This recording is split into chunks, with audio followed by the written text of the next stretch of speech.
That's Entertainment takes on new meanings in Pattaya. By Barry Kenyon. With endless lists of banned leisure pursuits and threats of fines of 100,000 baht, plus a year in an uncomfortable Thai jail, things ain't what they used to be in Fun City. Mostly, the government is having its way.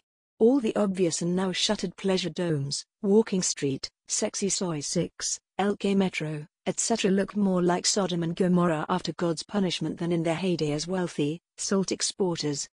The residual population of Pattaya is now reduced to expats who are past the first, or even second, bloom of youth and Thais who either can't or won't quit to return to the village. This rather curious expression seems to refer to your birthplace, invariably hundreds of miles away, where people are impatiently waiting to welcome you. So the question arises how everyone still in Pattaya is spending their time in a period when, we are told, there is neither a curfew nor a lockdown. Even so, it certainly feels like there are both. The main loophole is food because you can eat in a cafe until 9 p.m. and get a takeaway until 11 p.m.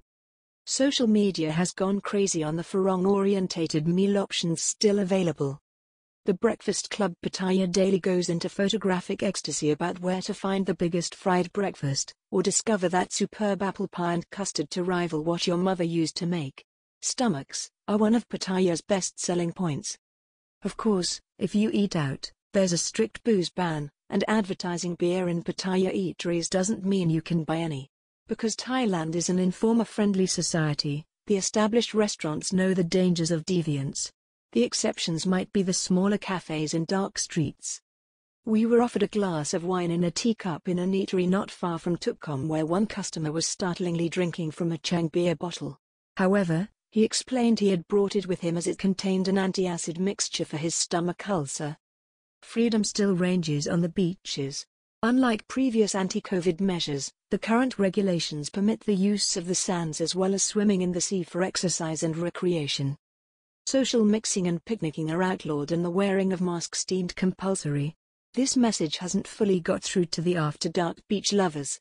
Sitting in small groups and chatting maskless on Jomshan seafront reflects the truism that people feel bolder once the sun has gone down. Police patrols are fewer too. You can't enjoy a massage, but it is okay you have your hair cut. Although beauty parlors were outlawed at the outset, barber shops and hairdressers were not pinpointed and seem to have been excused by the authorities. If you are lucky, you might even manage to have a shave, an ear cleaning, a hair dye or a corn removal. One business which performed all these services did nonetheless insist you entered your name and number in a manual log before sitting or lying down. Just in case. Massage parlors were ordered shut by government order, although many had already folded because of a shortage of customers in preceding months. One unusual venue, just off Soi Buakaw, carried a small notice that they were sorry COVID-19 had closed them down, but added a phone number in case you needed further information. The volunteer manning the phone was called Soapy. Another no-go area is live entertainment. A bar, not far from the Jomshan night market, was lit up and hosted 3 Farong customers and their ladies all sipping non-alcoholic drinks. However, the TV was tuned to a Korean boy band channel which helped to brighten up an otherwise funeral-like setting. When we asked the bar lady if there was any danger in playing the music, she replied if anyone complained, or if the police arrived, she switched the channel to CNN. Lastly, on a brighter note, don't forget that cannabis was made legal for certain purposes just before the latest crackdown on entertainment. So you can legally use ganja for serious medical issues and to improve your health and humor in non-alcoholic drinks and food, provided the person selling you the stuff is registered with the correct government agency. But smoking pot is still powerfully illegal. If you get caught and deported, you'll be distressingly barred from returning to Fun City. For life.